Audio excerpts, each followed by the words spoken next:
وقت ہو گیا ہے تو اب اسے اگر تیمم کرنا ہے، اب آپ یہ دیکھیں کہ اگر یہ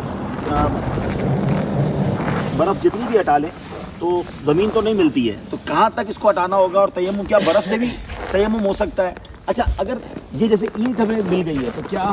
یہ زمین سے تو اوپر ہے، لیکن کیا اس پر تیمم ہو سکتا ہے یا برف سے زمین کو نکالنا ہوگا؟ اور اگر کسی ایسی جگہ پر ہے جہاں ایسی کوئی اینٹ وغیرہ یا کوئی ایسی چیز بھی نہ ہو تو پھر تیمم کیسے ہو سکتا ہے؟ اچھا، دوسرا سوال یہ کہ اگر تیمم نہیں ہو سکتا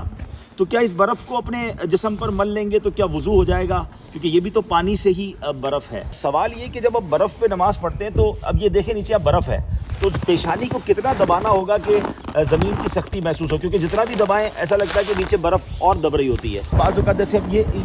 ٹیمپریچر اتنا ٹھنڈا ہے کہ اگر یہاں پر پانی تو ہو مگر بہت ٹھنڈا ہو تو کیا اس صورت میں اپنے آپ کو سردی سے بچانے کے لیے تیمم کرنے کی اجازت ہوگی؟ برف سے تیمم تو ہو نہیں سکتا۔ اب اگر پانی نہیں ہے تو پانی پینے کا تو ہوگا نا آپ کے پاس، تو اندر میں تو اس میں وضو کر لیا جائے۔ ایسے موقع پر یہ جس طرح کے مٹی کا پیالہ، اس طرح کی مٹی کی پلیٹیں بھی ہوتی ہیں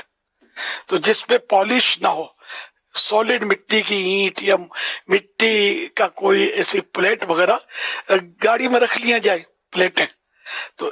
مٹی کی ہوں، ٹھیک ہے نا، تو ان سے بھی تیمم تو ہو سکتا ہے، جبکہ تیمم جائز ہو جائے۔ چاروں طرف ایک میل تک کم از کم پانی ملنے کی کوئی امید نہ ہو۔ نہ پانی ہو بھی کسی کے پاس تو وہ نہیں دیتا، یا دشمن کا قبضہ ہے یا درندہ ہے کہ پانی کے لیے جائیں گے تو وہ حملہ کر دے گا وغیرہ، کوئی بھی ایسی مجبوری ہو، یا اتنی ٹھنڈک ہے پانی میں کہ پانی نقصان پہنچائے گا، سوال کا حصہ یہ بھی ہے۔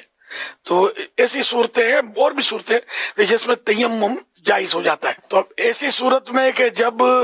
نہ پانی ہو نہ زمین ہو اور تیمم بھی یعنی کرنے کی کوئی صورت، ایسی تیمم والی چیز ہی نہیں ہے جس سے تیمم کیا جا سکے، جو مطلب یعنی کہ نہ تیمم پر قادر ہے نہ وضو پر قادر ہے، اب ایسی صورت میں یا کوئی بھی ایسی صورت ہو جہاں نماز پڑھنا ناممکن ہوتا ہے، تو ایسی صورت میں نمازی کی نقل کرنی ہوتی ہے، نمازیوں جیسی ہیئت یعنی کیفیت بنانی ہوتی ہے، یعنی نماز کی نیت کے بغیر نماز پڑھ لے گا لیکن اس میں نیت نہیں کریں گے، اور بعد میں یہ نماز جو ہے یہ ادا کرنا فرض رہے گا، اس کو پڑھیں گے۔ تو ایسی مجبوری کی حالت میں کسی نے یہ ہیئت بنائی، نمازیوں کسی کیفیت بنائی، صورت بنائی، تو وہ گناہ سے بچ جائے گا، جبکہ وہ قضا بھی کر لیا، اور وہ قضا کا گناہ اس کو نہیں ملے گا،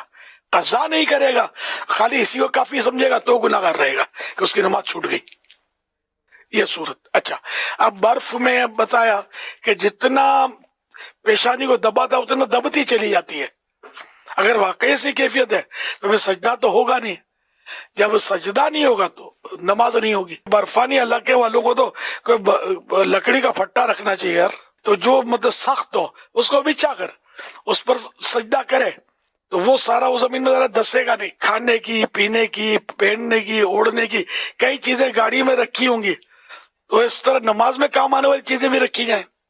کچھ وضو کا بھی انتظام کر دیا جائے، یعنی پانی بھی ہو، اس میں گرمائش بھی ہو، تاکہ یہ ایسے موقع پر پینا بھی تو پڑتا ہے نا، تو برف تو بندہ پیے گا نہیں، پانی پیے گا، تو انتظام رکھنا چاہیے۔ اپنے لیے یہ مشورتاً عرض ہے۔